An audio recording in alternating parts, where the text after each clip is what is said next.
नमस्ते दोस्तों, हमारा नाम डॉक्टर विक्रांत सिंह तोमर है। United Consciousness Project Self Incorporation USA Bharat Tapan Chaure Foundation की तरफ से आप सभी का हार्दिक स्वागत है। दोस्तों, हम लोग योग सूत्र सीरीज का अध्ययन कर रहे हैं और आज 77वां सेशन है, 77th सेशन। हम अध्याय 3 विभूति पाद पे हैं और आज हम उस अध्याय पे अगले श्लोक का, अगले सूत्र का वर्णन करेंगे। आप सभी को क्रिसमस महापर्व की हार्दिक शुभकामनाएं। प्रभु करे जीसस हम सब की अंतरात्मा में पुनः जन्म लें और हमें हमारे मोक्ष, लिबरेशन, मुक्ति, साल्वेशन की तरफ प्रेरित करें। चलिए शुरू करते हैं। हम अध्याय 3 में अभी तक हमने पढ़ा, एक क्विक रिकैप लेते हैं। हमने पढ़ा पहले सूत्र में, अध्याय 3 विभूतिपाद ने बताया चित्त का एक स्थान पर ठहर जाना धारणा है। दूसरे सूत्र ने बताया जहां चित्त एक जगह ठहर जाए, लंबे समय तक वहीं एक तार लगा रहे, उसी को ध्यान कहते हैं। सूत्र 3 ने बताया एक स्थिति ऐसी आ जाए जब हम स्वयं चित्त का स्वरूप शून्य हो जाए, केवल ध्येय मात्र बचे, उसको समाधि कहते हैं। सूत्र 4 से 8 ने ये बताया, सूत्र 4 ने बताया कि जब धारणा, ध्यान और समाधि एक ही वस्तु पर हम स्थापित कर लेते हैं तो उसी को संयम कहते हैं। 5, 6, 7, 8 ने संयम की ही मीमांसा की। सूत्र 9 और 10 ने बताया कि संयम के परिणाम स्वरूप मन में किस प्रकार का रूपांतरण हो जाता है। सूत्र 12, 13, 14, 15 ने यह भी बताया कि इस प्रकार का रूपांतरण सूक्ष्म भूतों और इंद्रियों में भी होता है। सूत्र 16 ने बताया कि जब यह संयम स्थापित होता है तब उससे किस किस प्रकार की सिद्धियां मिलती है।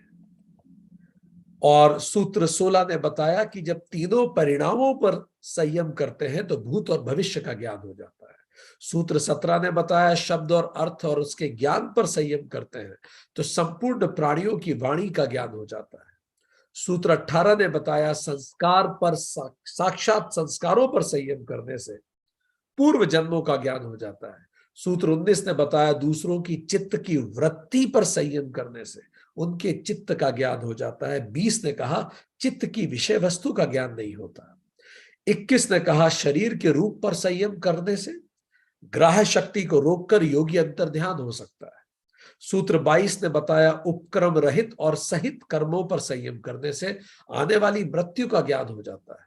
सूत्र 23 ने बताया कि ब्रह्म विहार पर संयम करने से अमोघ बल प्राप्त होता है। सूत्र 24 ने बताया संयम पर संयम करने से हाथी के समान बल प्राप्त होता है। सूत्र 25 ने बताया ज्योतिषमति पर संयम करने से दूर देशों में स्थित वस्तुओं का ज्ञान हो जाता है। सूत्र 26 ने बताया सूर्य पे संयम करने से समस्त लोकों का ज्ञान हो जाता है। 27 चंद्र पर संयम करने से तारा समूह का ज्ञान हो जाता है। 28 ध्रुव पर संयम करने से तारों की गति का ज्ञान हो जाता है। 29 नाभि चक्र पर संयम करने से देह रचना का ज्ञान हो जाता है। 30 कंठ में संयम करने से भूख प्यास से निवृत्ति हो जाती है। 31 कूर्माकर नाड़ी पर संयम करने से स्थिरता आती है। कपाल ज्योति पर संयम करने से महात्माओं के दर्शन होते हैं। हृदय चक्र पर संयम करने से चित्त का ज्ञान हो जाता है। इतना कुछ हम पढ़ चुके हैं। अब हम सूत्र 35 आज से पढ़ेंगे।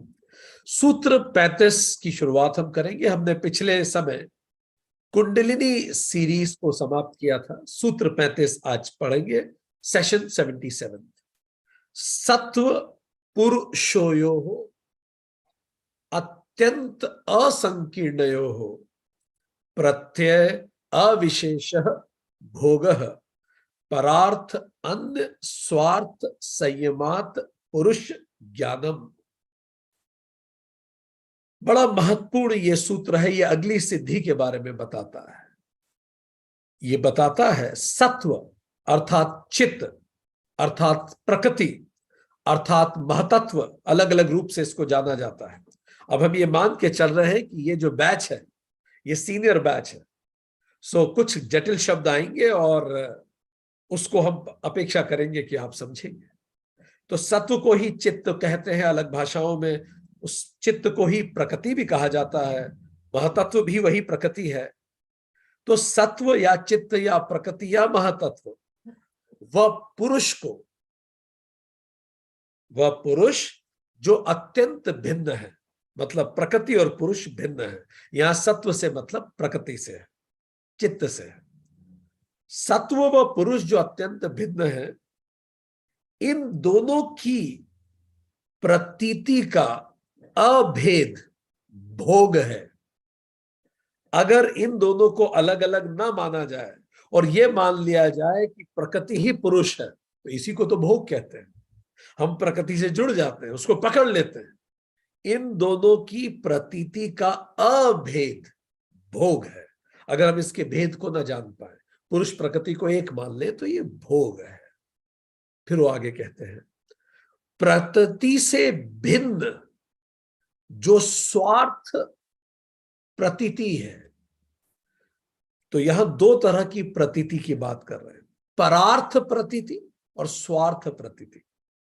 तो उन्होंने कहा, महर्षि पतंजलि ने, उसमें से परार्थ प्रतीति से भिन्न जो स्वार्थ प्रतीति है, उसमें संयम करने से पुरुष का ज्ञान होता है, अर्थात पुरुष विषयक प्रज्ञा उत्पन्न होती है। थोड़ा क्लिष्ट है। परार्थ, पर अर्थ, पर मतलब बाहर, outside, worldly experience that exist for another, जो बाहर उपस्थित है, दूसरों के लिए भी है, इसको परार्थ कहा गया। वर्ल्डली एक्सपीरियंस, जगत प्रपंच। तो कह रहे परार्थ प्रतीति से भिन्न, जगत प्रपंच से भिन्न जो स्वार्थ प्रतीति है, स्व अर्थ, experience that exist for self, मतलब पुरुष। तो यहां स्वार्थ प्रतीति से मतलब पुरुष से है।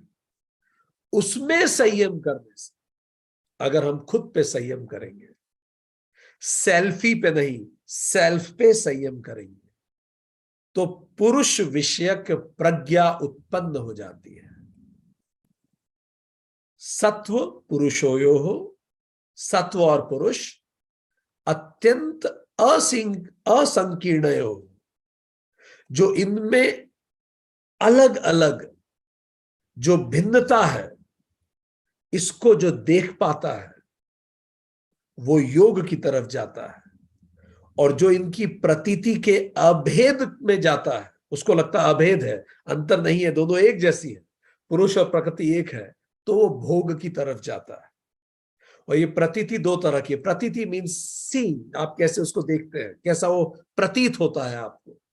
एक परार्थ प्रतीत होता है, अगर आपको जगत ही लगता है कि यही सत्य है, तो वो गलत है, वो भोग की तरफ ले जाता है। फिर वो कह रहे हैं परार्थ प्रतीति से भिन्न जो स्वार्थ प्रतीति है, स्वयं पर जो फोकस करता है, उसको पुरुष का ज्ञान होता है। ये सूत्र है। ये सूत्र अब हम समझने का थोड़ा प्रयास करते हैं। देखिए, ये सूत्र काफी बाद में आया है और हम बहुत गहराई से इस पे पहले चर्चा कर चुके हैं। हमने ये जाना है पुरुष और प्रकृति के मेल से ये सारा जगत अस्तित्व में आया, ये हम जानते हैं। प्रकृति का मतलब ये मैटर और पुरुष का मतलब चेतन। तो हम जो व्यक्ति के रूप में, जिसको मैं कहता हूं, मेरे अंदर ये जड़ है, शरीर है, और मेरे अंदर चेतना है, आत्मा भी है। तो मैं पुरुष और प्रकृति के मेल से बना हूं, जिसको मैं अहम कहता हूं, मैं। पर जब मैं अहम के आगे अब दो ऑप्शन है, या तो मैं कहता हूं अहम जीव अस्मि, मैं जीव हूं, मैं विक्रांत हूं, इसका मतलब मैं पुरुष और प्रकृति में भेद नहीं कर पा रहा, मैं अपने आप को एक शरीर मान रहा हूं। दूसरा ऑप्शन क्या है, मैं कहूं अहम ब्रह्मास्मि, मैं ब्रह्म हूं, मतलब मैं पुरुष और प्रकृति के भेद को जानता हूं, और मैं ये समझता हूं कि ये शरीर या ये पांचों कोश ये जड़ है, चेतन आत्मा है। तो जो भेद को जाने वो विद्या, जो इन दोनों को अभेद समझे वो अविद्या। जो इन दोनों के भेद को जान ले कि जड़ और चेतन अलग अलग है, वो कहेगा अहम ब्रह्मास्मि, और जो न जाने वो कहेगा अहम जीवस्मि। इसी को अस्मिता कहा गया, लिमिटेड आइडेंटिटी हम पढ़ चुके हैं। अब कौन कौन सी लिमिटेड आइडेंटिटी होती है ये सब हम पढ़ चुके हैं, पर फिर भी एक रिवीजन कर ले। इसी को कहा परार्थ प्रतीति। जब मैं अपने आसपास की चीजों को देखकर खुद को डिफाइन करने लगता हूं, परार्थ आउटसाइड, पर अर्थ बाहर वाली तरफ। ठीक, जब कोई कहता है, जल्दी से बताइए कौन सा कोश है, कोई कहता है मैं मोटा हूं, वो कौन से कोश की बात कर रहा है? पांचों कोश में से अन्नमय कोश। मैं दुबला हूं, अन्नमय कोश। मैं सुंदर हूं, अन्नमय कोश, जिसको देख के लोग एक दूसरे से शादी कर लेते हैं। मैं अगली हूं, मैं कुरूप हूं, अन्नमय कोश, जिसको देख के लोग कई बार एक दूसरे को ऊपर नीचा समझते हैं। सारे रिश्ते नाते इस कोश से ही तो जुड़े हुए हैं, अन्नमय कोश। इसी शरीर के तो रिश्ते हैं सारे, इसी को आप अपना भाई बंधु मानते हैं, ये सब अन्नमय कोश है। रिलीजन, ये शरीर हिंदू है, वो शरीर मुस्लिम है, अन्नमय कोश। जेंडर, ये शरीर पुरुष है, वो शरीर स्त्री है। ये शरीर भारतीय है, वो शरीर अर्जेंटीना का है। तो ये सारी बातें किससे संबंधित हो गई? अन्नमय कोश। ठीक, ये हम क्या पढ़ रहे हैं? परार्थ प्रतीति। परार्थ प्रतीति, जब मैं कहता हूं अहम जीवोस्मि, मैं जीव हूं, जब मैं प्रकृति और पुरुष को एक ही मान लेता हूं, तो मैं कहता हूं मैं ये सब। फिर अगर मैं कहूं मैं डल फील कर रहा हूं, आज बड़ा आलस सा आ रहा है, ये कौन से कोश की बात कर रहा हूं मैं? प्राणमय कोश। आपको इसमें और गहराई से उतरना है तो वेदांत सीरीज का 14वां सेशन अटेंड कीजिए। ठीक है, मैंने कहा मैं एनर्जेटिक फील कर रहा हूं, प्राणमय कोश। लेजी हूं, प्राणमय कोश। सोचते जाइए कि आप सही पहचान पा रहे हैं। मैं बहुत फास्ट हूं, प्राणमय कोश। ठीक, अब मैं ये कहता हूं खुद को, ये चीज मुझे पसंद है, ये चीज मुझे पसंद नहीं है। कौन से कोश की मैं बात कर रहा हूं? पसंद ना पसंद, मनोमय कोश। Very good, very good.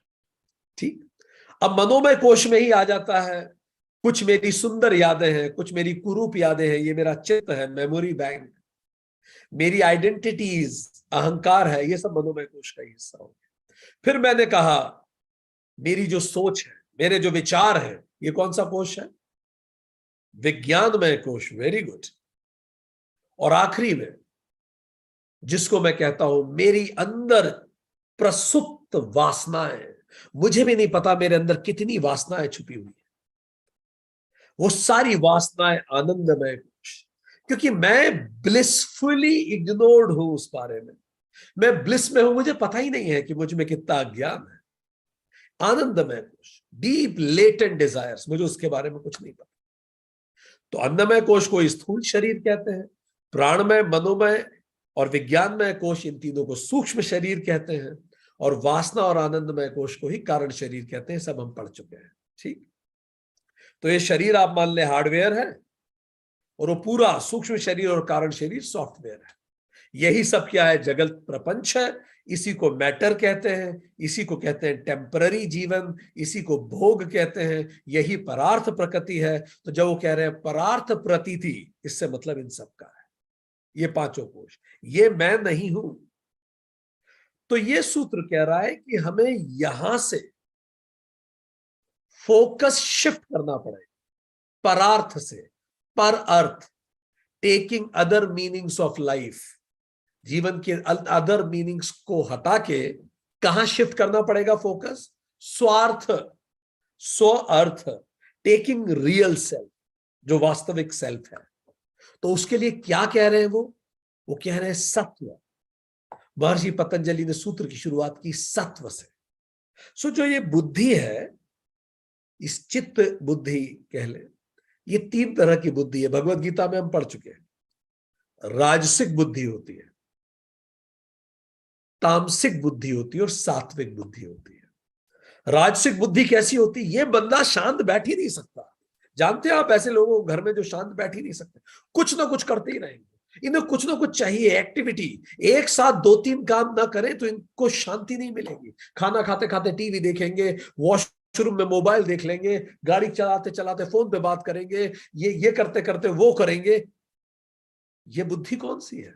राजसिक बुद्धि, मल्टीटास्किंग करने की। ये चित्त अस्थिर रहता है। ठीक। दूसरी होती है तामसिक बुद्धि, इससे चित्त अशुद्ध रहता है। तामसिक बुद्धि का मतलब, उसने मेरे साथ ऐसा किया, मैं भी बदला लूंगा, मैं नहीं छोड़ूंगा। ये तमस है बुद्धि का। ठीक। बुद्धि में अशुद्धि तमस हो गया, बुद्धि में चपलता राजसिक हो गई। राजसिक बुद्धि अस्थिरता देती है चित्त में, और तामसिक बुद्धि चित्त में अशुद्धि देती है। सात्विक बुद्धि, सात्विक बुद्धि मतलब बैलेंस्ड। जब लोग मेडिटेशन करते हैं तो राजसिक बुद्धि वालों का मन बहुत भटकता है, ध्यान ही नहीं लगता। तामसिक बुद्धि सो जाएगी, पर सात्विक बुद्धि बिल्कुल ध्यान से केंद्रित रहेगी, बैलेंस्ड। ना तो इतना चपलता कि मन ही नहीं लग रहा, और ना इतना स्लोनेस की नींद आ जाए। यह है सात्विक स्थिर बुद्धि। तो सात्विक बुद्धि, चित्त शुद्धि भी होती है इसमें, और चित्त स्थिति भी। चित्त स्थिर भी रहता है और शुद्ध भी रहता है। चित्त शुद्धि आती है कर्मयोग से, चित्त स्थिति आती है उपासना योग से। और जानना है, वेदांत सीरीज सेशन 7 और 8 को फिर से सुनिए, आपको और क्लैरिटी आएगी। आगे बढ़े। सो यहां महर्षि पतंजलि कह रहे हैं, ये कैसे होगा ये शिफ्ट? परार्थ से स्वार्थ पे शिफ्ट कैसे होगा? सत्व बुद्धि से, जो बुद्धि शांत हो, भागा दौड़ी नहीं कर रही हो इतनी ज्यादा, और अशुद्ध भी ना हो। इससे जो माइंड बिल्कुल क्लियर होता है, माइंड क्लियर होता है, और वो एक मिरर की तरह आ जाता है। तो ये जो मिरर होता है वो रिफ्लेक्ट करता है आपका चेहरा। नहीं तो आपका दिमाग कैसा होगा? ग्लास की तरह। ग्लास दुनिया, देखिए ग्लास ट्रांसपेरेंट होता है। आपके सामने कांच लगा दिया जाए तो भी आप दुनिया को ही तो देखेंगे उस कांच से।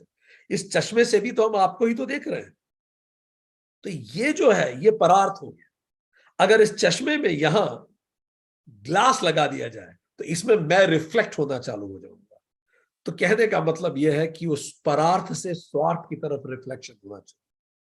ठीक। एंड इसी को कहते हैं यू टर्न। यू टर्न मतलब सड़क यू नहीं घूमे, YOU, you take a turn. दुनिया आपको डिफाइन करे ये गलत है, आप खुद को डिफाइन करिए। दुनिया मेरी प्रशंसा करे तो मैं प्रसन्न होऊंगा, ये गलत है। मैं स्वतः स्फूर्त हूं। इसी को कहते हैं, स्वतः स्फूर्त को क्या कहते हैं? हम कहते हैं भगवान शिव स्वयंभू है। स्वयंभू का मतलब सेल्फ स्टीयर्ड। उनकी प्रसन्नता परार्थ नहीं है कि 4 लोगों ने मेरी प्रशंसा कर दी तो मैं खुश हूं।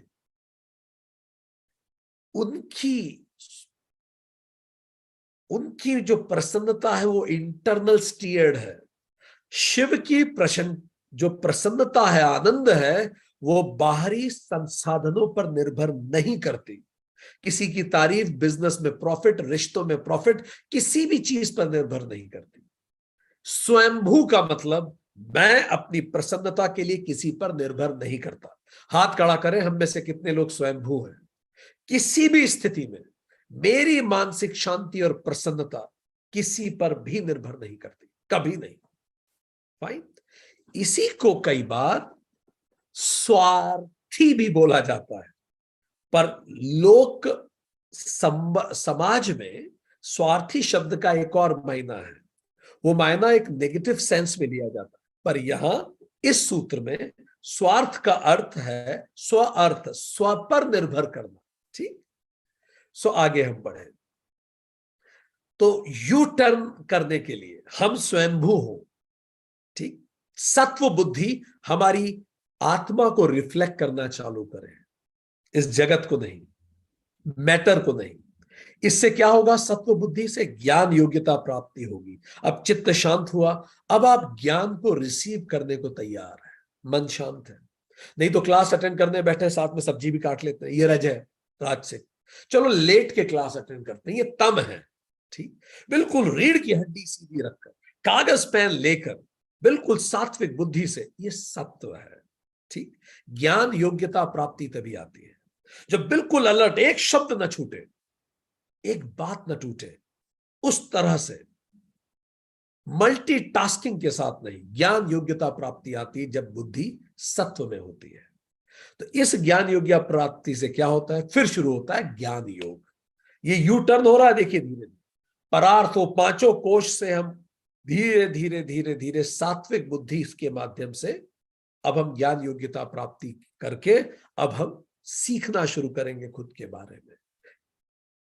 जैसे आदि शंकर के जीवन में वो कहानी प्रसिद्ध है, जब उन्होंने चांडाल को कहा काशी में, गच्छ गच्छ मेरे सामने से हट जाओ, तो चांडाल ने मुस्कुरा के कहा कि किसको हटने को आप कहते हैं, क्या मेरे शरीर को, क्योंकि तो ये भी वही 5 महाभूतों से बना है जिससे आपका बना, या मेरी आत्मा को आप हटने को कहते हैं, तो आत्मा और मेरी और आपकी तो एक ही तो है, आत्मा तो अचला है, वो हटेगी कैसे। आदि शंकर के शीश नम हो गया उस चांडाल के समक्ष। मनीष पंचकम नाम के 5 श्लोक लिखे उस चांडाल की स्तुति में।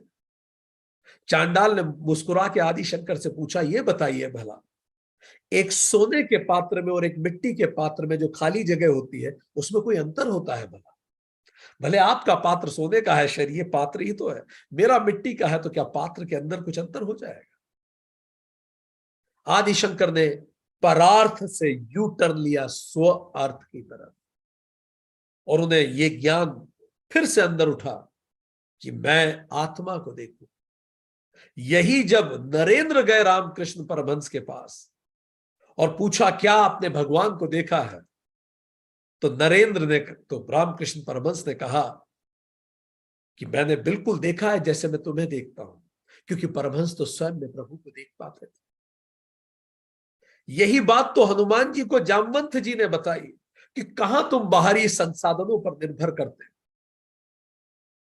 तुम स्वयंभू हो, जामवंत जी ने याद दिलाया।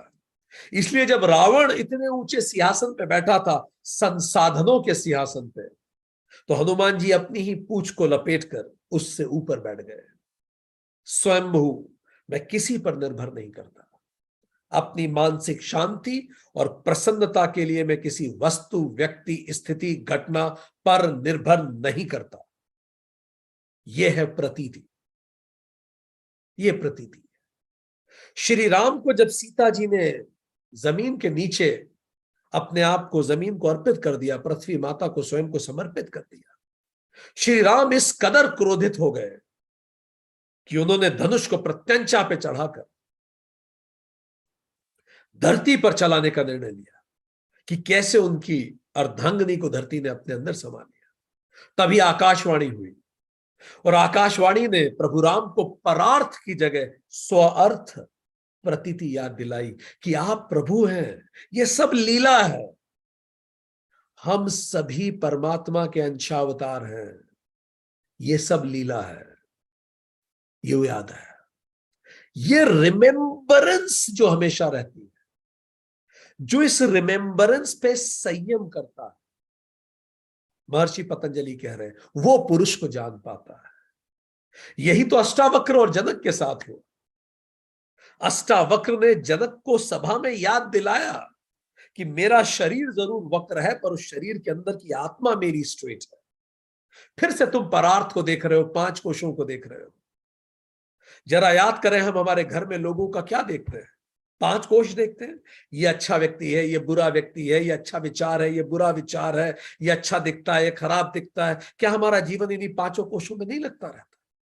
ये मुझे पसंद है, मुझे नापसंद है। मैं भी तो 24 घंटे परार्थ प्रकृति में ही लगा रहता हूं, प्रतीति, परार्थ प्रतीति। क्या मैं ये नहीं देख सकता कि आत्मा तो हम सबकी एक है, सबकी जीवात्माओं की अलग अलग यात्राएं। इसीलिए द्वेष को हमें त्यागना होगा, 5 कोशों के द्वेष को। यही अष्टावक्र ने जनक को बताया, अष्टावक्र गीता। इसी द्वेष को त्यागने को के लिए तो यम ने युधिष्ठिर को याद दिलाया, जब युधिष्ठिर स्वर्ग की तरफ आरोहण कर रहे थे और देखते जा रहे थे एक एक करके सारे पांडव गिरते जा रहे हैं। जब अंतिम समय वो स्वर्ग के ऊपर जा रहे थे, सारे पांडव गिर रहे थे क्योंकि हर पांडव में कोई ना कोई कमी थी। किसी में क्रोध बहुत ज्यादा था, किसी को खाने की बड़ी लालसा थी, किसी में घमंड ज्यादा था, सब में किसी को अपने सौंदर्य का घमंड था। तो सब धीरे धीरे गिर रहे थे। युधिष्ठिर जब पलट के देखते थे उन्हें दुख होता था। जैसे तैसे उन्होंने उस दुख को संयम में रखा और जैसे स्वर्ग पहुंचे तो वहां दुर्योधन दिखे तो और क्रोध आ गया कि जैसे तैसे तो मन बचा के यहां तक पहुंचे। फिर जैसे ही वो नाराज हुए तो यम ने युधिष्ठिर को याद दिलाया, अगेन फिर से वही द्वेष।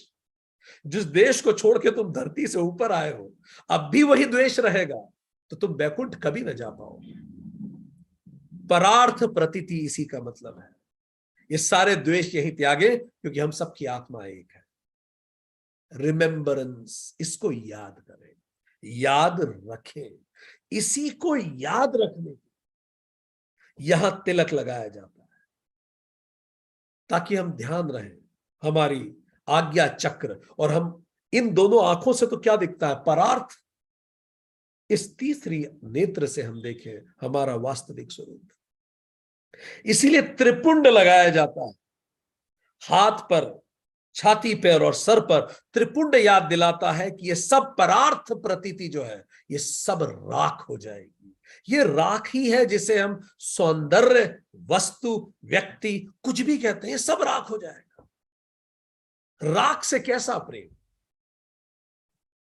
तो राख से त्रिपुंड लगाया जाता है ताकि मेरे विचारों में, मेरी भावनाओं और मेरे कर्मों में मैं याद रखूं। इसीलिए जनेऊ पहनी जाती है कि मैं जो तीनों गुण हैं सत रज तम, उनसे ऊपर उठूं। जनेऊ में 3 धागे होते हैं। ये बार बार हमें याद दिलाने का ही तो प्रतीक है।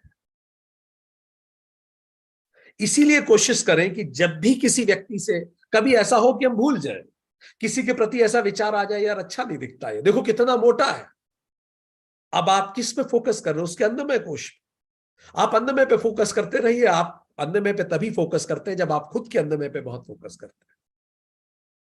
तो वो आपको आईना दिखाएगा कि आपके अभी भी आप उठ नहीं पाए हैं, जिसको बॉडी शेमिंग कहते हैं। तो अवेयर, मुंह से गलतियां हो जाती है, विचारों की गलती हो सकती है। तो 3 स्टेप्स में काम कीजिए। पहला, अवेयर। अवेयर हो, जैसे ही गलती हुई सबसे पहले अवेयर। अवेयर हो कि एक्ट करें। ध्यान रखें कि मेरे शब्दों में 5 कोश पे तो बात नहीं कर रहा मैं ज्यादा। अवेयर, एक्ट, और अगर कभी गलती हो गई तो apology. Aware, act, apology, aware, act, apology, aware, act, apology. आप देखेंगे धीरे धीरे आपकी व्याकरण सुधरने लगेगी। क्या हम कोशिश ऐसा करने की बात कर सकते हैं, ये कहने की जगह कि मैं दुखी हूं, मैं कहूं मन दुखी है। ये कहने की जगह मैं मोटा हूं, कहूं शरीर मोटा है। ये कहने की जगह कि मुझे आलस आ रहा है, ये कहें कि शरीर को आलस आ रहा है। ये कहने की जगह कि आज ये मेरे विचार है, आप ये कहें कि ये इस शरीर के विचार हैं, इस व्यक्ति के विचार हैं। यही स्वामी राम ऐसे ही जीते थे। वो कहते थे इनको विचार आया है, वो खुद के लिए कहते थे इनको विचार आया है। थर्ड पर्सन में करके देखिए, बड़ा मजेदार एक्सरसाइज हो सकता है। खुद को थर्ड पर्सन की तरह लीजिए ताकि वो गैप बार बार याद रहे, रिमेम्बरेंस रहे।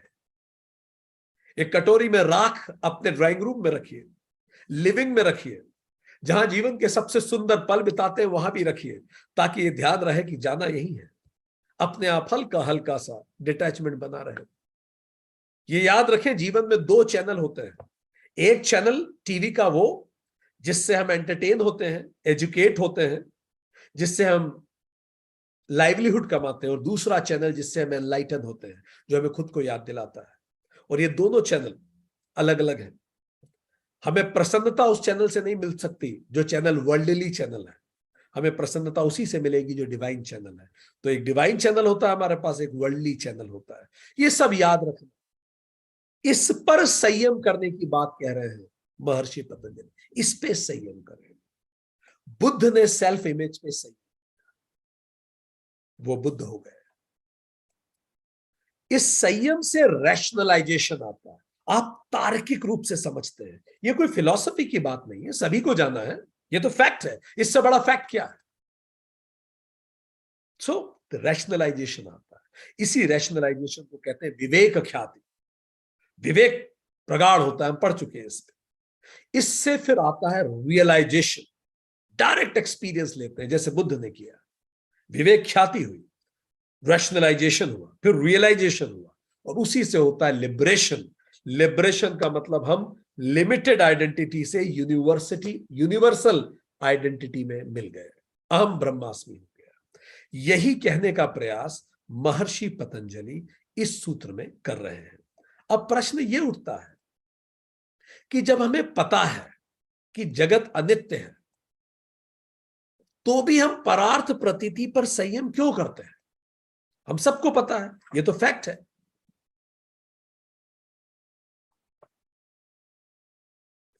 तो भी हम इस अनित्य पर संयम क्यों करते हैं? अनिच्छ जिसको बुद्ध कहते हैं।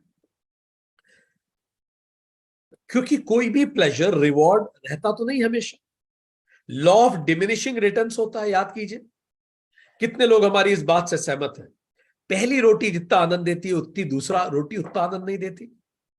जब पहली बार कार चलाई थी अपनी खुद के पैसे से, उस दिन जितना आनंद आया था, 1 महीने बाद उतना आनंद नहीं आता। जब पहली बार जिसको प्रेम करते हैं उससे मिले थे, उस पहले पहल की मुलाकात जितना आनंद बाद में नहीं होता। ये क्यों होता है? ये डिमिनिशिंग रिटर्न्स ही तो है। भौतिक चीजों का रिटर्न डिमिनिश, उसमें डेप्रिशिएशन लगना चालू होता है उस हैप्पीनेस पे। ये हिडोनिक ट्रेडमिल है।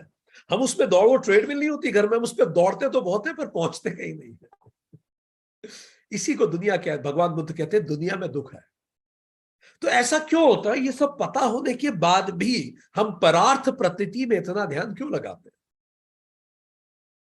तो वैज्ञानिकों ने बोला कि एक्चुअली होता ही है। गौर से सुनिएगा। कार्य करते समय हम आनंद पर ध्यान केंद्रित करते हैं, न कि उस आनंद के क्षणिक होने पर। जैसे हम मीठा खा रहे हैं, बहुत सारी चॉकलेट्स खा रहे हैं, इतना आनंद आ रहा है, हमें पता है कि इससे डायबिटीज हो सकती है, पर हम उसके क्षणिक पे फोकस नहीं करते। हमारा ज्यादा फोकस किस चीज पे होता है? उस समय के आनंद पे। सुबह हम क्यों नहीं उठते कसरत करने के लिए, योग करने के लिए? क्योंकि हम आनंद पर ध्यान केंद्रित करते हैं, न कि उस आनंद के क्षणिक होने पर।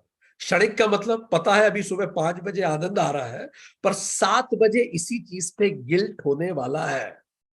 अभी तो गुस्सा आ रहा है बहुत तेज, जो मुंह में बोल आ रहा है वो मैं बोल दे रहा हूं, और उसमें आनंद आ रहा है। आनंद का मतलब कम से कम मन तो शांत हो रहा है गंदे गंदे शब्द बोल के, पर बाद में गिल्ट हो रहा है, यार क्यों बोले, यार चुप ही रह जाते हैं। सेल्फ कंट्रोल नहीं है बिल्कुल। तो हमारा ध्यान आनंद पर केंद्रित होता है, ना कि उसके क्षणिक होने पर। इस कारण हम परार्थ प्रकृति के क्षणिक होने की बात को भूल जाते हैं। हमें पता है ये क्षणिक है, पर फिर भी हम भूल जाते हैं। हमें पता है, इसलिए कई बार कई गलत काम होते हैं, हम तो भी करते हैं। अब प्रश्न ये होता है, हम क्यों भूल जाते हैं? ये सब क्षणिक है, मेरा जीवन हर चीज क्षणिक है, फिर भी मैं क्यों इस बात को ध्यान नहीं रखता? क्या कारण हो सकता है? क्यों हमें ऐसा बनाया नेचर ने कि हम आनंद पर ध्यान केंद्रित करें, ना कि उसके क्षणिक होने पर? सोचिए, हमें नेचर ने ऐसा क्यों नहीं बनाया कि हम क्षणिक होने पे ध्यान केंद्रित कर सकते? अगर हम उस पे ज्यादा ध्यान केंद्रित करते तो फिर हम स्वार्थ प्रकृति पे ध्यान देते, प्रतीति पे ध्यान देते। हम क्यों, ऐसा होता है कि हम किसी चीज के क्षणिक होने पर ध्यान केंद्रित नहीं करते? जब हम किसी सुंदर रिश्ते में होते हैं, तब हम उस रिश्ते के सौंदर्य पे ध्यान केंद्रित करते हैं, पर ये एक दिन ये व्यक्ति भी चला जाएगा, ये ध्यान में नहीं आता है, ना हम लाना चाहते हैं। ऐसा क्यों होता है? वैज्ञानिकों ने इस पे बड़ा दिमाग लगाया, और वैज्ञानिकों ने कहा नेचर ने हमें ऐसा इसलिए बनाया, क्योंकि याद कीजिए जब हम सब जानवर थे, तब जानवरों के जीवन के 2 ही उद्देश्य होते हैं, एक सर्वाइवल, दूसरा रिप्रोडक्शन, जिंदा रहना और संतान उत्पत्ति करना। अब मान लीजिए जानवर आपस के मिलन के क्षणिक सुख पर ध्यान केंद्रित करने लगे कि ये तो क्षणिक है, तो मिलने का कोई सेंस नहीं। तो क्या होगा? अगली जनरेशन ही पैदा नहीं होगी। अगर खाने का सुख क्षणिक सुख है तो फिर कोई मतलब नहीं है सुख को लेने का। अगर इस तरह की बुद्धि विकसित हो जाती कि वो क्षणिक होने पर ज्यादा ध्यान देती, तो हम उसके आनंद के लिए वो चीज करते ही नहीं। फिर तो जब हम ना खाना खाते ना मिलन करते, तो रिप्रोडक्शन कैसे होता, सर्वाइवल कैसे होता? ध्यान रखिए, नेचर ने हमें वैसा बनाया है जो हमारे सर्वाइवल और रिप्रोडक्शन के लिए जरूरी था। तो हम जानवर थे तो ये जरूरी था उस समय। और ये भी ध्यान रखिए, नेचुरल सिलेक्शन जो है, नेचर का जो प्रोसेस है, नेचर का उद्देश्य हमें खुश रखना नहीं है। ध्यान रखिए, नेचर का उद्देश्य बस दो है, हम जिंदा रहें और संतान उत्पत्ति करें, बस इसीलिए नेचर ने बनाया है जानवरों को। पर अब हम जानवर तो बचे नहीं ना। अब उद्देश्य केवल सर्वाइवल और रिप्रोडक्शन तो नहीं है, अब उद्देश्य है हैप्पीनेस एंड पीस। तो जीवन के जीने के तरीके अलग होंगे ना। अब तो तरीके बदलने पड़ेंगे, क्योंकि जो मूल तरीका है परार्थ प्रतीति का, वो तो केवल सर्वाइवल एंड रिप्रोडक्शन में मदद करता है। इसी तरह से नेचर ने हमें बनाया। इसी को कहते हैं डोपामिन हार्मोन, जो हमें उत्साह प्रेरित करता है। खाना देखा उत्साह है। तो एक बड़ा खूबसूरत एक्सपेरिमेंट हुआ जो हम आपसे शेयर करना चाहते हैं, हमें बड़ा पसंद आया वो एक्सपेरिमेंट। 1993 में शॉल्ट्स, डब्ल्यू शॉल्ट्स नाम के एक विद्वान हुए। उन्होंने एक बंदर को, गौर से सुनिएगा ताकि आपको एक क्लियरिटी हो, उन्होंने क्या किया, एक बंदर के मुंह में एक बॉटल से एक नली लगाई, उसमें रस था बॉटल में। अब बंदर को सामने एक लाइट जलती थी, जैसे लाइट जलेगी उसके बाद बंदर को प्रशिक्षित किया गया कि आप लीवर खींचना, मतलब सिग्नल हुआ, लाइट जली, उसके बाद उसको एक एक्ट करना होता था, वर्क करना होता था, सिग्नल वर्क। और जैसे वो लीवर खींचेगा उसके कुछ समय बाद मुंह में जूस आ जाएगा, मतलब रिवॉर्ड आ गया। तो ध्यान दीजिए, तीन चीजें हो गई। एक तो सिग्नल, लाइट जलेगी, बंदर को प्रशिक्षित कर दिया गया लाइट जलने के बाद मुझे लीवर खींचना है, और जब मैं लीवर खींचूंगा तो उसके कुछ समय बाद मुंह में जूस आ जाएगा। तो तीन चीजें हो गई, सिग्नल, वर्क और रिवॉर्ड, जूस आना। ठीक। अब उसको यहां उसके ब्रेन को चेक किया जा रहा था कि ईईजी, मैं सॉरी, ब्रेन को ये चेक किया जा रहा था कि डोपामिन जो है, जो हैप्पीनेस हार्मोन कहा जाता है, उत्साह का हार्मोन कहा जाता है, ये डोपामिन कब सबसे ज्यादा बढ़ता है? बताइए, आपको क्या लगता है? हमारा क्वेश्चन आपसे यह है, इन तीनों चीजों में सबसे ज्यादा डोपामिन कब बढ़ता होगा? किन तीनों चीजों में? पहला, सिग्नल जब आया, दूसरा जब लीवर खींचा, और तीसरा जब जूस आया। क्या लगता है आपको? लिखिए सभी लोग, क्या लगता है? सिग्नल, वर्क या रिवॉर्ड? सिग्नल, लाइट जली, वर्क, लीवर खींचा, रिवॉर्ड।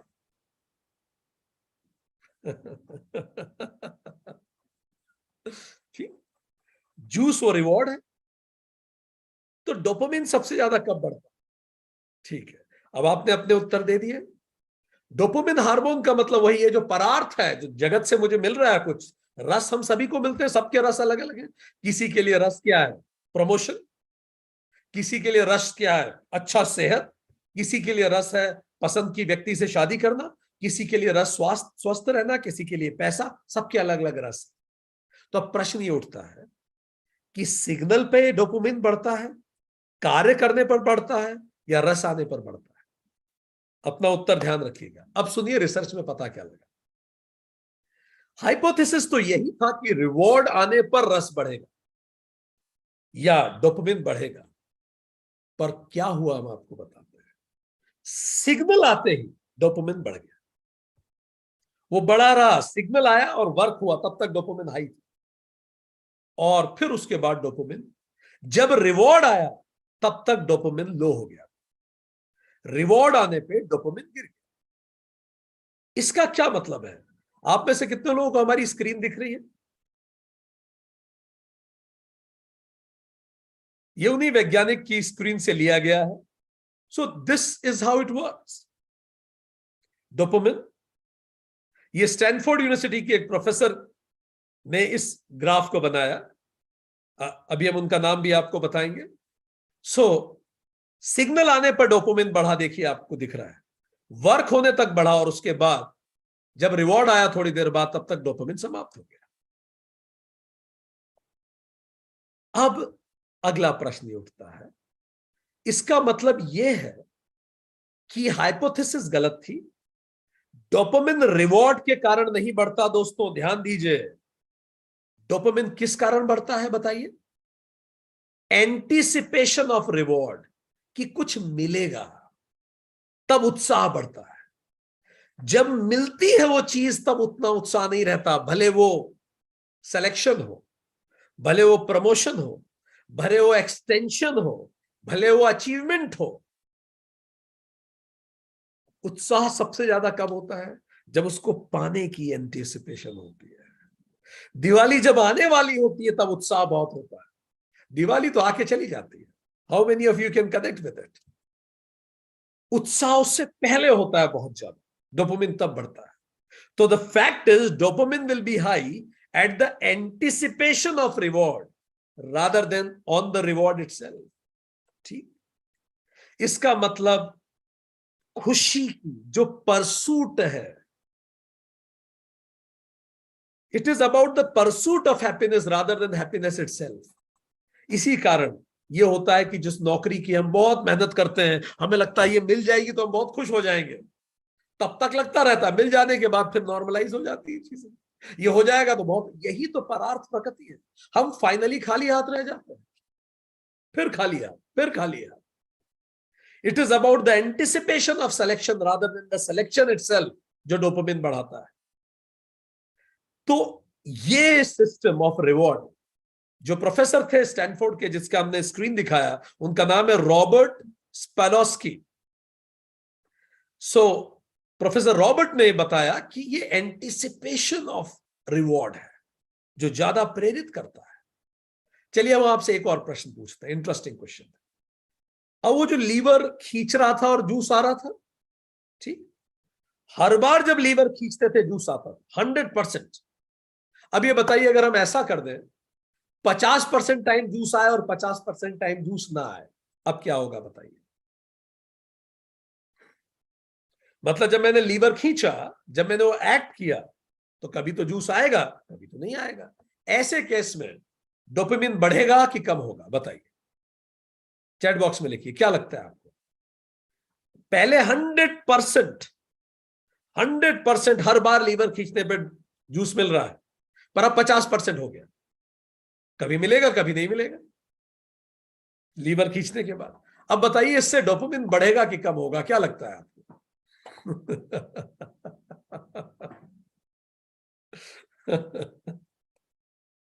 हर व्यक्ति उत्तर दीजिए, क्योंकि जो उत्तर देख के गलत हो रहे हैं, उनके गलत होने की संभावना 50% है, पर जो उत्तर ही नहीं दे रहे खुद के मन में भी, उनके गलत होने की संभावना 100% है।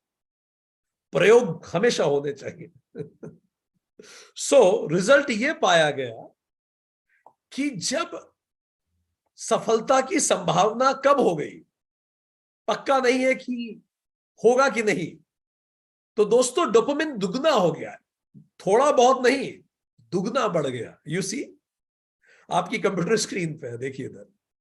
जब जब 50% संभावना कर दी गई, तो ग्राफ और ऊपर उड़ गया। जब 100% मिलता था, तब डोपामिन कम बढ़ता था, पर अदरवाइज तो डोपामिन बहुत तेजी से बढ़ा। सर्टेनिटी ऑफ रिवॉर्ड में डोपामिन कम होता है, अनसर्टेनिटी पे डोपामिन और बढ़ जाता है, उत्साह बढ़ता है, क्योंकि पता नहीं होगा कि नहीं होगा, पता नहीं होगा कि नहीं होगा। और जहां भी अनसर्टेनिटी होती है, इसीलिए तो फर्स्ट डेट सबसे ज्यादा रोमांचक होती है। क्यों होती है फर्स्ट डेट रोमांचक? क्योंकि अनसर्टेनिटी होती है। बाद में जब रिलेशन बन जाता है, उसके बाद सर्टेनिटी आ जाती है, फिर रोमांच उतना नहीं रहता। अनसर्टेनिटी रोमांच को बढ़ाती है, और यही चीज सब लोग जानते हैं। इसी का फायदा कॉर्पोरेट उठाते, यही परार्थ प्रतीति। मैं इतना ज्यादा चारों तरफ से जुड़ा हुआ हूं, पूरी सोशल मीडिया इसी पे काम करती है। आप एक अपलोड कीजिए, उसके बाद आप देखना चाहेंगे कि कितने लोगों ने देखा मेरी पोस्ट को, कितने लाइक्स हैं, कितने हार्ट हैं, कितने क्या है। अच्छा, फेसबुक चाहे तो सभी लोगों को एक साथ दिखा सकती है आपकी पोस्ट, पर फेसबुक ऐसा नहीं करेगी, क्योंकि वो चाहती है कि आप लगातार एंगेज रहे। तो क्या करेगी, या वेव्स में जाएगी आपकी पोस्ट। पहले आपके अगर मान लो 400 लोग हैं, 500 लोग हैं, 5000 लोग हैं, तो पहले 200 को जाएगी, उनमें से कुछ लोग लाइक करेंगे तो आपको नोटिफिकेशन आएगा, अच्छा अच्छा इतने नहीं। फिर थोड़ी देर बाद फिर चेक करेंगे, थोड़ी देर बाद फिर चेक करेंगे। वो लगातार आपको एंगेज कर रहा है, क्योंकि आपकी परार्थ प्रतीति हम लोगों की इतनी ज्यादा है। परार्थ प्रतीति ज्यादा होने के कारण हमें लोगों से एक्सेप्टेंस चाहिए। लोग मुझे पसंद करें तो मैं बहुत अच्छा, लोग मुझे पसंद नहीं करें तो मैं कूल नहीं। चलिए, हम लोग तो फिर पढ़े लिखे लोग हैं, हमारी जनरेशन तो पुरानी हो गई, नई जनरेशन तो इसी लाइक्स पे जी रही है। कितनी बड़ी संख्या में जनरेशन ऐसी है जिनका दिन का मूड इन लाइक्स पर निर्भर करता है। कितना बड़ा कॉन्वर्सेशन इन्हीं के आसपास घूमता है, about their likes, notifications, anticipation of reward. हमने फिर से कहा, एंटीसिपेशन ऑफ रिवॉर्ड, यही नोटिफिकेशन का सिस्टम है। मोबाइल में बार बार नोटिफिकेशन आते हैं, कई लोग बार बार मोबाइल चेक करते हैं, व्हाट्सएप पे कुछ नया आया क्या, इस पे कुछ नया आया क्या। कितने लोग करते हैं, सोचिए। हाथ खड़ा ना भी करें क्योंकि संकोच होता है हाथ खड़ा करने में, पर खुद जान तो लीजिए एटलीस्ट। ये सब क्या है? ये सब एक्चुअली एंटीसिपेशन ऑफ रिवॉर्ड्स है। इसी पे वो जो स्लॉट मशीन होती है कैसीनोस की, कि वो गोल गोल घूमता रहेगा, आप खट से खींचेंगे और एक नंबर आएगा, वो पूरा ही इसी पे तो चलता है, एंटीसिपेशन। 1% चांस है सफलता की, इसी कारण 100 लोग चले जाते हैं। और कैसीनोस के बारे में प्रसिद्ध है, केवल कैसीनो ही कमाता है, बाकी सब लुटते हैं वहां। क्यों? क्योंकि उन्होंने रिवॉर्ड के चांसेस कम कर दिए, तो एंटीसिपेशन बढ़ गया रिवॉर्ड का। मिले कोई एक तो होगा, कोई एक होगा, उसके लिए 100 अपना पैसा हार जाएंगे। यही तो बेल कर्व होता है ऑर्गेनाइजेशन में।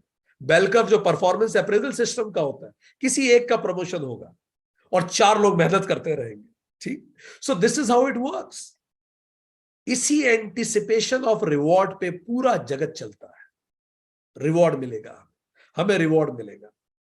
प्रमोशन हो, एक्सटेंशन हो, फर्स्ट डेट हो, गैम्बलिंग हो, गेमिंग हो, भारत पाकिस्तान के मैच, कोई भी मैच जिसमें एंटिसिपेशन ऑफ, हमें प्रोबेबिलिटी ऑफ प्रिडिक्टेबिलिटी बहुत कम हो। इसलिए भारत और आयरलैंड का मैच देखते लोग नहीं जाएंगे, भारत पाकिस्तान का सब देखेंगे। टक्कर जब होती है तो कुछ कह नहीं सकते, 100% कुछ नहीं कह सकते, इसीलिए एंटिसिपेशन बढ़ जाता है, रिवॉर्ड का मजे आने की संभावना बढ़ती है। इसी के आसपास सारा जगत चलता है, रिश्ता हो, नौकरी हो, सारा जगत प्रपंच इसी के आसपास चलता है। अब ये बताइए, वो जो बंदर है, आखिरी प्रश्न आपसे, ये भी बड़ा इंटरेस्टिंग क्वेश्चन। वो जो बंदर है, वो बंदर को अगर उसने लीवर खींचा और उसे जूस नहीं मिला, ठीक, या फिर चलिए हम दूसरी बात करें, वो लीवर खींचने के बाद उसे बहुत देर तक जूस नहीं मिला, तो क्या वो लीवर खींचेगा? अगर इस टाइम को बढ़ा दिया जाए, अभी तो लीवर खींचने के एक आध मिनट बाद मुंह में जूस आ जाता था उस बंदर के, पर अगर उस टाइम को बहुत बढ़ा दिया जाए तो क्या बंदर लीवर खींचेगा?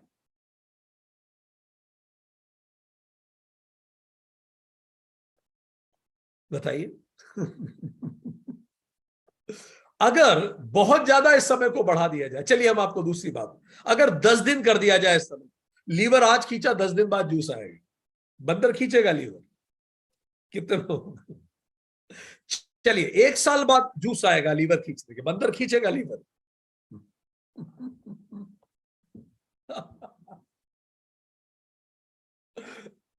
एक डेकेड के बाद जूस आएगा, खींचेगा बंदर लीवर? कि आज मैंने लीवर खींचा और 10 साल बाद जूस आएगा? नहीं खींचेगा ना। पर एक बंदर है प्लेनेट पे जो 10 साल बाद आता है तो भी खींचता है। वो बंदर कौन है? उस बंदर को इंसान के नाम से जाना जाता है। इंसान लंबे समय तक लीवर खींचता है और इंसान को प्रेरित कर रहा जाता है कि आप 10 साल काम करो, पूरा जीवन लीवर खींचना ही तो है, स्कूल अच्छे जाओ, अच्छा कॉलेज जाओ, फिर ये पढ़ाई करो, वो पढ़ाई करो, यहां पहुंचो, वहां पहुंचो, फाइनली खुशी मिलेगी। उस खुशी की तलाश में 20 साल से लगा हुआ है बंदा, परार्थ प्रतीति, और फाइनली नहीं मिली उसके बाद भी। ठीक। So the point here is, और कई बार तो अगले जन्म में इस धरती पे अच्छे काम करो, लीवर खींचते रहो, तो स्वर्ग में अच्छा मिलेगा सब कुछ। यह है परार्थ प्रतीति। स्वार्थ प्रतीति is this, happiness here and now. अगर मैं आज अभी इस वक्त यहां खुश नहीं हूं, तो मैं कभी कहीं किसी वक्त खुश नहीं रहने वाला। यह है आध्यात्मिकता। इसकी बात कर रहे हैं, स्वयंभू होना। यह है स्वयंभू होना। इस तरह के एक्सपेरिमेंट से हमने ये जाना कि हम आनंद पर ध्यान केंद्रित करते हैं, ना कि उसके क्षणिक होने पर। और यह आनंद भी क्षणिक ही होता है, डोपामिन गिर जाता है फिर से। बुद्ध कहते हैं pleasure tend to evaporate and it leaves us unsatisfied. अंततः जो प्लेजर होता है वो इवोपरेट हो जाता है, हम फिर से असंतुष्ट हो जाते हैं। नहीं तो जो बड़े बड़े पदों पे बैठे होंगे तो बहुत संतुष्ट होना चाहिए, पर उन्हें अब और बड़े पद चाहिए, उन्हें और कुछ बड़ा चाहिए। ऐसे ही जीवन चलता रहता है। ऐसा लगता है कि ये जो प्लेजर है, जो रिवॉर्ड है, ये हमें असंतुष्ट बनाए रखने के लिए ही बना हुआ है। क्यों? क्योंकि नेचुरल सिलेक्शन ये चाहता था कि हम लगातार प्रयास करते रखें ताकि हम सरवाइव कर सकें और रिप्रोड्यूस कर सकें। पर अब हम जानवर तो बचे नहीं ना, तो हमें इस सिंथेटिक हैप्पीनेस को समझना पड़ेगा कि ये कभी मुझे परमानेंट प्रसन्नता नहीं दे सकती। मैं बायोलॉजिकली ही ऐसा नहीं बना हुआ हूं। अपने आप मेरा डोपामिन नीचे आ जाएगा, भले वो रिश्ता हो, भले वो नौकरी हो, भले वो पद हो। इसीलिए किसी ऐसी तलाश और आस में मैं ना बैठूं कि वो होगा तो मेरे जीवन में खुशी आ जाएगी। मुझे आज खुश होना होगा। ये आध्यात्मिकता है। ये आस जो है परार्थ प्रतीति से, ये मुझे हमेशा खाली रखेगी। बुद्ध कहते हैं we seem not to get the picture about pleasure, we focus on pleasure but not on its temporary nature. हम प्लेजर पे फोकस करते हैं पर उसके टेम्पररी नेचर पे फोकस नहीं करते। तो निष्कर्ष क्या निकला इस बात से? पहला, रिवॉर्ड या प्लेजर हमेशा नहीं रहता, डोपामिन गिर जाता है। दूसरा, ये हमेशा हमें परार्थ प्रतीति हमेशा हमें असंतुष्ट छोड़ देती है, और जितनी संभावनाएं कम होंगी डोपामिन उतना बढ़ता है, उतना उत्साह बढ़ता है, पर मिलता कुछ नहीं। तीसरा, हम आनंद पर ध्यान केंद्रित करते हैं ना कि उसके क्षणिक होने पर। और चौथा, हमारी भावनाएं अस्थिर रहती हैं। आज जो चीज हमें सबसे ज्यादा चाहिए थी, कल वही चीज परेशानी देने लगती। इसका मतलब हम हमारी भावनाओं पर निर्भर नहीं रह सकते। हमें भावनाओं और बुद्धि से ऊपर उठ के अपने स्वरूप को जानना होगा। और जब हम कोई वस्तु हमें नहीं मिलती फाइनली, तो फिर उसके लिए लॉन्गिंग बढ़ने लगती है, इच्छा और बढ़ती है कि वो मुझे मिल जाए। इससे उससे संबंधित इमोशंस भी हमारे अंदर सक्रिय होने लगते हैं जब कोई चीज नहीं मिलती। और इससे क्या होना चालू होता है? देखिए, जब मिल गई तो डोपामिन गिर गया। ये तो उनके साथ हालत है। तो जो जिनको मिल गई वो फिर खाली बैठे हैं, और जिनको नहीं मिली वो भी खाली है कि नहीं मिली। तो ऐसा जगत, जिसको मिले वो भी खाली, जिसको ना मिले वो भी खाली। तो परार्थ प्रतीति हमें खाली रखती है। ठीक, निर्भरता रहती है। अब जिसको नहीं मिली उसके अंदर उसके लिए हमेशा इमोशंस रहेंगे। काश मेरा पुलिस में सिलेक्शन हो जाता, काश मैं ऐसा करता तो जीवन सेटल हो जाता। अरे भाई, उन लोगों से मिलो ना जो अलग अलग पदों पे हैं, जहां आप जाना चाहते हैं। क्या वो पूरे प्रसन्न है? उनके जीवन में उनकी चुनौतियां हैं। तो इससे संबंधित इमोशंस और हार्मोन्स हमारे अंदर सक्रिय रहते हैं। ठीक। अब इससे क्या होता है? जब नहीं मिला तो हम उसके लिए इमोशनल रहेंगे जिंदगी भर, उसकी वासना हमारे अंदर दबी रहेगी, व्यक्ति, वस्तु या किसी भी चीज की।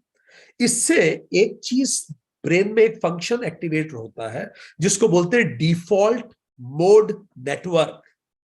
डिफॉल्ट मोड नेटवर्क, इसका मतलब क्या होता है?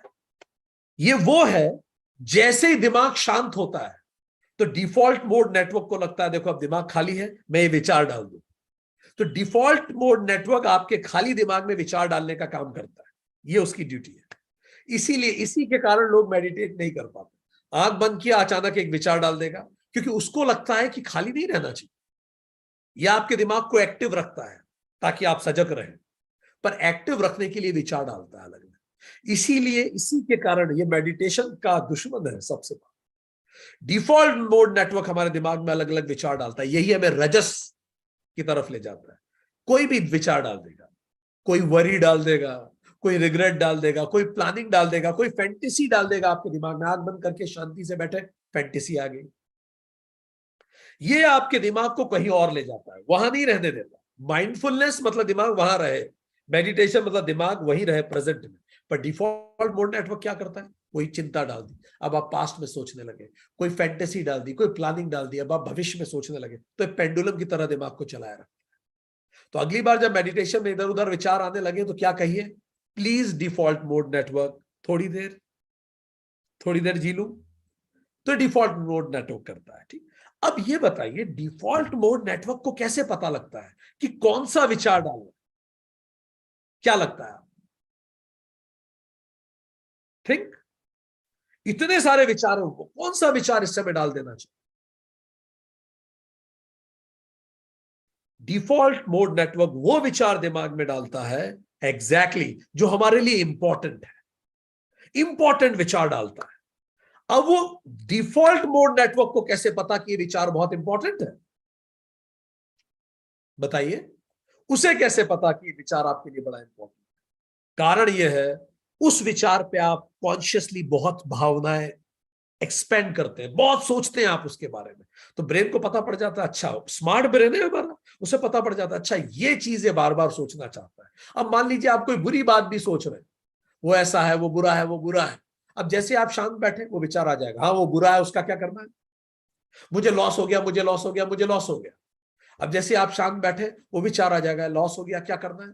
तो डिफॉल्ट मोड नेटवर्क हर उस विचार को बार बार आपके खाली दिमाग में डालेगा जो विचार को आप ज्यादा ऊर्जाएं देते हैं। अब किस विचार को आप ज्यादा ऊर्जा देते हैं, ये आपकी चॉइस है। अगर आप लगातार नेगेटिव सोच रहे हैं तो आपका दिमाग नेगेटिव सुपर स्क्वायर बन जाएगा। अगर आप पॉजिटिव सोच रहे हैं तो आपका दिमाग पॉजिटिव स्क्वायर बन जाएगा। डिफॉल्ट मोड नेटवर्क गूगल की तरह काम करता है, आपकी सर्च बार बार आपके सामने लाता है, उन चीजों को आपके अंदर डालता है जिसके बारे में आप बहुत स्ट्रांगली सोचते हैं। इसीलिए तो हम गूगल बना पाए।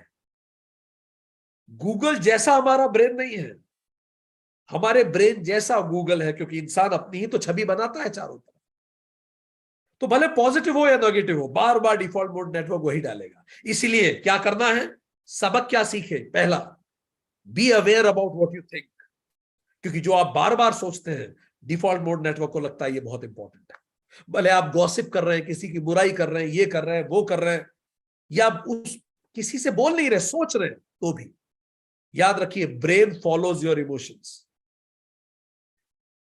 दूसरी बात, मेडिटेशन कीजिए। रिसर्च ने प्रूव किया है जितना मेडिटेशन आप करेंगे डिफॉल्ट मोड नेटवर्क उतना स्लो होने लगता है। मेडिटेटर्स का डिफॉल्ट मोड नेटवर्क शांत हो जाता है, वो फिर इसी को तो कहते हैं सत्व हो गया, रजस नहीं बचा, वो एक्टिव नहीं है, वो सत्व में चला गया। तो सात्विक बुद्धि का डिफॉल्ट मोड नेटवर्क सेटल हो जाता है, ठीक, रुक जाता है। इसका एक्सपेरिमेंट कैसे कर सकते हैं आप? जैसे फॉर एग्जाम्पल, यस, ये सपनों को भी इनडायरेक्टली प्रभावित कर सकता है। इस पे कोई रिसर्च हमने नहीं पढ़ी, पर इस बात को नकारा नहीं जा सकता डिफॉल्ट मोड में। इसको आप प्रैक्टिस कैसे करें? आप किसी ऐसे व्यक्ति की फोटो अपने सामने रखिए जिसको आप पसंद नहीं करते, और उसकी फोटो को बड़े प्रेम से देखिए, और देखिए आपके अंदर कोई नेगेटिव भाव ना आए। ये मुश्किल होगा आपके लिए, पर करना शुरू कीजिए। इससे दिमाग शांत होने लगेगा, इससे वो नेगेटिव थॉट कम होने लगेगी। फाइन, अगर प्रेम से ना देख पाए तो कम से कम शांत भाव से तो देखना शुरू ही कीजिए। कोई व्यक्ति, कोई चीज, कोई भी ऐसी घटना जो आपको हॉन्ट करती हो, उसको सामने लाइए और शांत भाव से देखिए। स्टेप 2, उसको और पॉजिटिवली देखिए कि उस घटना ने जीवन में क्या क्या पॉजिटिव योगदान दिया है। और ये जो नॉन रिएक्टिव एटीट्यूड है उसको अब फिर अपने जीवन में अपनाइए। तो आंख बंद करके मेडिटेशन में जाइए, आंख बंद करके उस व्यक्ति का छवि अपने दिमाग में लाइए जिसको आप पसंद नहीं करते हैं, और उस व्यक्ति को बिल्कुल न्यूट्रल भाव से देखिए। फिर पॉजिटिव भाव से देखिए कि उसके अभी जीवन है, उसकी भी चुनौतियां हैं। फिर आंख खोलिए और अपने जीवन को वैसा जीना शुरू कीजिए। आप देखेंगे डिफॉल्ट मोड नेटवर्क सेटल होने लगेगा और परार्थ प्रतीति हमें इतना प्रभावित करना बंद कर देगी जितना अभी करती है। हमारा जगत चारों तरफ से उसी से प्रभावित होता है। ठीक, चलिए, ये था सूत्र 35, बड़ा गहरा और महत्वपूर्ण सूत्र। सूत्र 36 पे हम जाते हैं। सूत्र 36 कहता है, तत्प्रातिभ श्रावण वेदना दर्शन स्वाद वार्ता जायते। उस स्वार्थ संयम से जब आप इंट्रोवर्ट हो जाएंगे, ठीक, बाहर से इनपुट लेना बंद कर देंगे, मेरी खुशी किसी पर निर्भर नहीं करती, इंट्रोवर्ट हो गए, तब क्या होता है, अगली सिद्धि के बारे में बता रहे हैं। ऐसा व्यक्ति जो स्वयंभू हो जाता है उसको क्या सिद्धि मिलती है? 36वां सूत्र। इस तरह के प्रातिभ ज्ञान का उदय होता है, उसमें प्रतिभा आती है, प्रतिभावान हो जाता है। प्रातिभ ज्ञान, उससे क्या होता है? श्रावण की सिद्धि हो जाती है, क्लियर ऑडियंस, वो दूर दूर तक की आवाज सुन सकता है। वो भी सुन सकता है जो आम व्यक्ति के कान नहीं सुन सकते। वेदन, दिव्य स्पर्श, उसकी स्किन बहुत सेंसिटिव हो जाएगी, वो तुरंत समझ जाएगा क्या हो रहा है, तापमान या सब कुछ। दर्शन, तीसरा, क्लियर वॉयंस, दूर दूर तक देख पाएगा जिसको आम व्यक्ति की आंखें, जैसे चील की आंखें होती, बहुत दूर तक साफ साफ देख पाए, मन की आंखों से देखने लगे। चौथा, आस्वाद, दिव्य रस,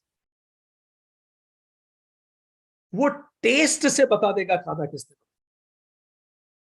थोड़ा थोड़ा तो हम भी बता पाते हैं, कई लोग बता देते हैं ये मेरी माता ने बनाया है, किसी और ने बनाया, पर ऐसा व्यक्ति टेस्ट से उस व्यक्ति की मनोदशा तक बता सकता है जिसने बनाया है। वार्ता, दिव्य गंध, वो गंध से समझ जाता है। उसकी ये पांचों इंद्रियां अत्यधिक सक्रिय हो जाती, इंद्र बन जाता है। इंद्र मतलब जो इंद्रियों को जीत रहा हो, राजा इंद्र यही तो था, पांचों इंद्रियां उसकी सक्रिय, इसी को तो इंद्र कहते हैं। तो इंद्र हो जाएगा वो व्यक्ति। और जानना है इस बारे में, योग सूत्र सीरीज 76 अटेंड कीजिए सेशन, उसमें इन सब पे और चर्चा की गई है। तो पांचों इंद्रियों का स्पेक्ट्रम जो है वो मानवीय से दैवीय हो जाता है। हम अति इंद्रिय हो जाते हैं, हम इंद्र हो जाते हैं, पर लक्ष्य अति इंद्रिय होना नहीं है ना, लक्ष्य तो जितेंद्रिय होना है, जो भगवान महावीर थे। इंद्रियों को जीत के इनसे परे हो जाना है, पर अधिकतर लोग इंद्र बन के ही अटक जाते हैं। ठीक है, अब जैसे उनको ये अति इंद्रिय क्षमताएं आ जाती हैं तो वो क्या करते हैं, इस अति इंद्रिय क्षमताओं का प्रदर्शन करना शुरू करते हैं, जो निषेध है, जो गलत है, जो नहीं करना चाहिए। क्यों? सूत्र 37 बता रहा है। अब आप में अति इंद्रियां हैं, आप चावल के दाने को देख के बता देंगे कि घर वालों की मानसिक स्थिति क्या है। आप एक मुट्ठी चावल उनसे मंगाएंगे और चावल को छू के बता देंगे उसके मन में क्या चल, वो सब आपको पता होगा। पर इससे परेशानी क्या है? सूत्र 37 सुनिए, ते समाधो उपसर्गाः व्युत्थाने सिद्धयः। ये सिद्धियां जो सूत्र 36 में दे रखी, समाधि की सिद्धि में विघ्न है। समाधो उपसर्गाः, उपसर्ग है, ये विघ्न है। समाधि की सिद्धि में तो ये विघ्न हो जाती है, पर व्युत्थान में सिद्धियां हैं। व्युत्थान का मतलब क्या होता है? व्युत्थान में सिद्धियां हैं। व्युत्थान का मतलब क्या होता है? Worldly rise, worldly rise, worldly rise. इस दुनिया में जो जगत प्रपंच है उसमें यह मददगार देता है। तो आपकी जगत में बड़ी प्रसिद्धि हो जाएगी, आप प्रसिद्ध हो जाएंगे, सब आपको जानने लगेंगे, आपका मन करेगा आप और अपनी सिद्धियों का प्रदर्शन करें। पर आप जितना अपनी सिद्धियों का प्रदर्शन कर रहे हैं उतना आप खुद से दूर जा रहे हैं और जगत प्रपंच के करीब आ रहे हैं। सूत्र 37, Yoga Sutra. They are milestones not destination. ये माइलस्टोन्स है सिद्धियां, डेस्टिनेशन नहीं है। इसलिए बुद्ध ने निषेध किया था कोई सिद्धि का प्रदर्शन नहीं करेगा। और जानना है, योग सूत्र सीरीज का 60वां सेशन अटेंड कीजिए। ये सुप्त प्रतिभाओं का उदय होता है व्यक्ति में। जब योगी इस रास्ते पे बढ़ता है, अपने आप उसके अंदर जो गहरी छुपी हुई प्रतिभाएं होती हैं उनमें उदय होना चालू हो रहा है, वो दैवीय होता चालू हो रहा है। पर उसे देव बन के नहीं रुकना है, उसे ब्रह्म होना है। पर अगर हम देव ही बन के रुक गए, क्यों रुक जाते हैं? क्योंकि अंदर वासना थी कि कोई मुझे जाने, मैं यहां पहुंचा, अब ये सिद्धियां आ गई, इन सिद्धियों को डिमॉन्स्ट्रेट करो, अब मुझे सब जाने। ये सिद्धियां ये बताती हैं कि साधक आध्यात्मिक पद पर विकास कर रहा है, पर यहां रुकना नहीं है। इसीलिए बुद्ध के ऊपर मार का अटैक हुआ था। मार कौन होती है?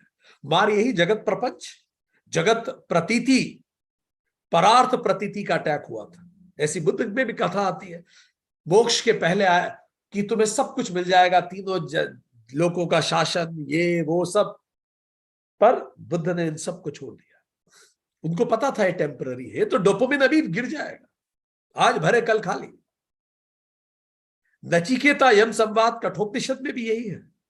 नचिकेता को यम कहते हैं तू सारी जगत की सारी चीजें ले ले, पर मुझसे आत्मज्ञान मत पूछ, ये गुप्त ज्ञान है, मृत्यु के बाद क्या होता है ये ना बता सकूं।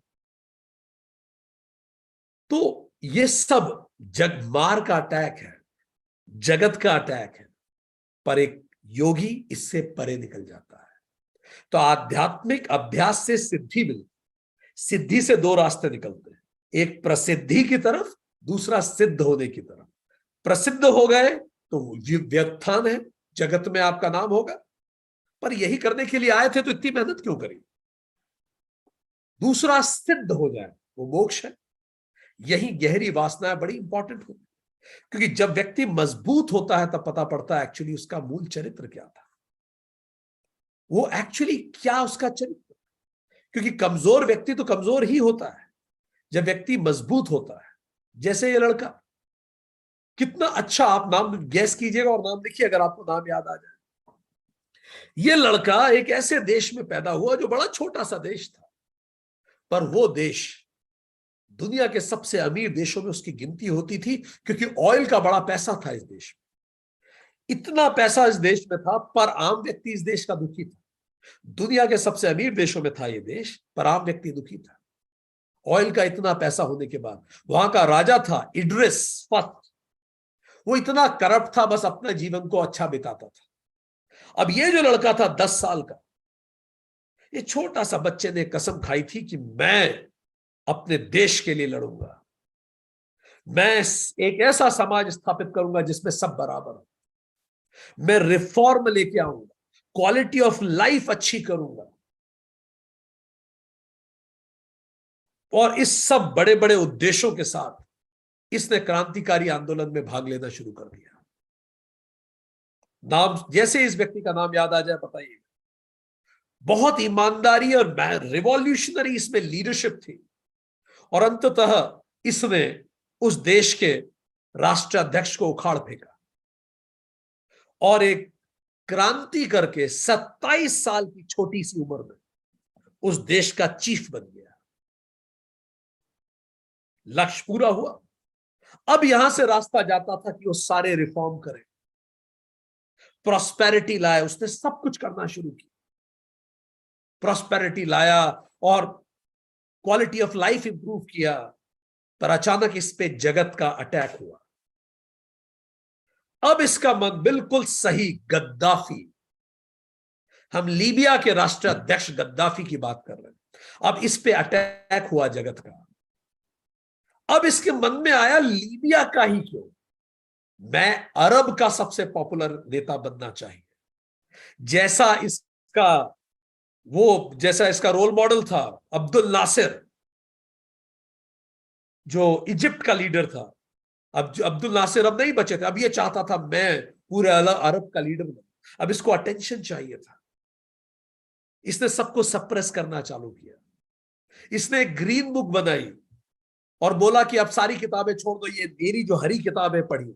इस हरी किताब में, जैसे हिटलर ने माइन कैंप लिखा था, बच्चों को स्कूल्स में कंपलसरी कर दिया। इसमें लिखा था हर लीबिया वासी को चिकन खाना कंपलसरी है, चिकन खाइए अगर आपको जीवन में कुछ अच्छा करना है। यहां तक कि उसने चिकन के वो तक दिए, केज और चिकन बांटे।